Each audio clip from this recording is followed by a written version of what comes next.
In this video, I'm going to talk about time management and many things related to time management. Hello, my name is Andrew Haskell, and I'm a medical student, and this is Full Life. Okay, first I want to talk about a calendar. I advocate more for a digital method because it can be referenced on several devices and allows for sharing and recurring of activity. I like that I can share with my family a calendar of my activities, but I can also have a separate calendar where I'm doing my time blocking, for example. I also like a digital calendar because you can reference different information, so you can leave a link to a document, for example, that's relevant to a meeting. You can also link to specific locations as well. So having all of this information together under one calendar event. Another benefit of a digital calendar is recurring events. And Google Calendar has some pretty nice recurring features, whether it's something every Thursday, something quarterly, something annually. These things can be scheduled ahead of time. Next, I want to talk about time blocking. Time blocking is like budgeting for your time. And I think of time blocking as deciding what you'll do during a specific time. So you have your to-do list of things that need done. You also have the events that you need for the day. And so the goal with time blocking is to say, during my open blocks of time, I'm going to block off time where I'm going to work on something specific. Now, some rules of thumb with time blocking. When you write down a task, double the amount of time that you think it will take you to do it. This creates more space and more margin between tasks. Another rule of thumb is don't schedule every hour of the day. You don't want to have a schedule that has no gaps and that creates no margin and no wiggle room within the schedule. The point of a time block is to time block a schedule of an ideal day or a day that would be enjoyable to you. So as you're preparing a time block, you want to make it something that would be enjoyable. Build the day that you would want to have. So this can be based off of an ideal week you see for yourself or are testing for yourself. It shouldn't be something that is burdensome, but the schedule in the time block plan should be an exciting schedule of a list of things that you are all excited to work on that are progressing on important goals to you. When should you do your time block? I think ideally the time block is done at the end of the previous day. So if it's the end of Monday, then you're working on your time block for Tuesday at the end of your day. So that way you can wake up on Tuesday and you already know the first thing you're going to get started on when your work day starts. Again, like I mentioned in the productivity system video, this isn't a productivity system to rule your life, but a system that you control and tweak and make your own. So your work time is when you set it. The next thing I want to mention while you're setting up your time blocks is schedule time for break. When I notice myself that I'm low on energy, then taking a break can be a way that I keep higher levels of energy throughout the day. So instead of having an energy curve that goes down, then I go down and then I come back up, down and come back up, down and come back up. However, a pitfall of this is taking bad breaks. And a bad break is a break that distracts you. A good break might just be sitting there or going on a walk or getting a glass of water. Those are great breaks to take, something around 5 minutes to 10 or 15 minutes. As I've been listening to various podcasts, another rule of thumb to throw in here is ideally there's 4 hours of focused work in a day, of hard focused work in a day. When Cal Newport talks about deep work, he generally talks about having two-hour scheduled times of deep work. I thought I'd throw that in here. Next is a productivity thing about the time block. So you've said you're going to do this task during this time, but what is that task? And another way to make this more efficient is to define the end. If it's a part of a project, define what is the end point. Is it 1,000 words written? Is it a certain slide number made to? I have found that by defining what ending looks like, or defining the action I'm trying to complete within the task, I can do the task exponentially faster because my brain has a clear understanding, or because I have a clear understanding of what finished looks like and what finished means. So to summarize that on time blocking, define when that task is done and what done means to you for this project, for this task, in this time. Those are the main ideas that I wanted to talk about with time blocking. Next, I want to talk about routines.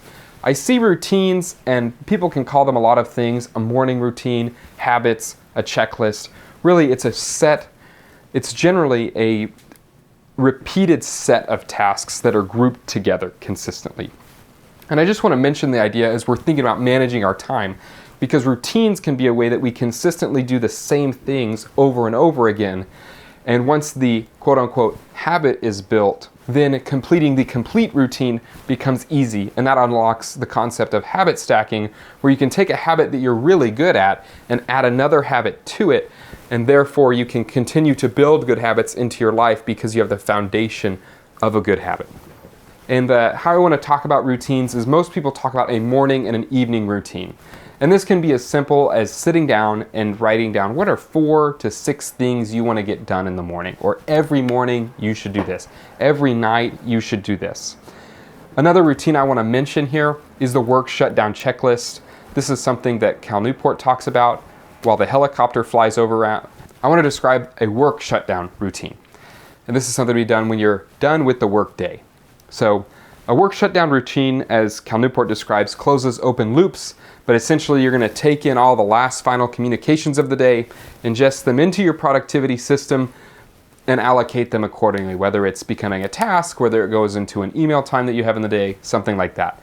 So it helps catch those last minute oh yeahs of the day so that way when you say that the day is done, you know there's nothing in the workday time that you're responsible for. Cal Newport really promotes this magic sauce of a phrase that lets you know you're done, and his is simply work shutdown complete.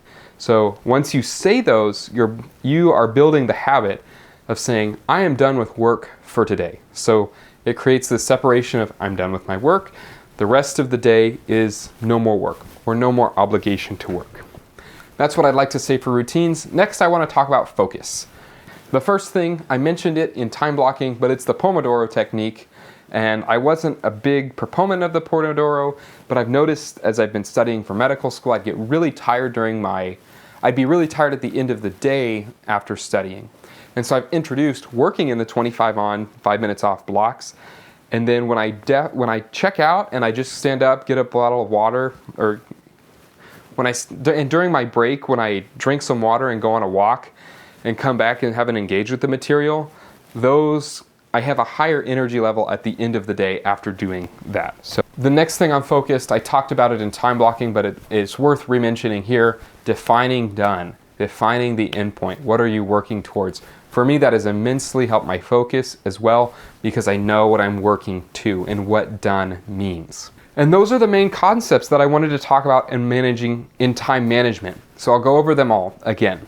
So first, I talked about the calendar. The calendar is a way to budget your time. Similarly, the time block is a more specific detail of when tasks enter time and when those tasks are going to be completed. Next, I shared some resources some information about routines. I talked about the calendar as a way to budget our time. I talked about time blocking and how tasks enter the calendar and enter a schedule of when to be done, so you know that you're working on the right things at the right time. Then I talked about routines. This is kind of a unique set of repeated tasks that happen every day. And then I talked about ways to stay focused. And those are worth repeating again. The Pomodoro, or taking breaks, and the breaks help to keep your energy up, and defining done, defining an endpoint to the working day.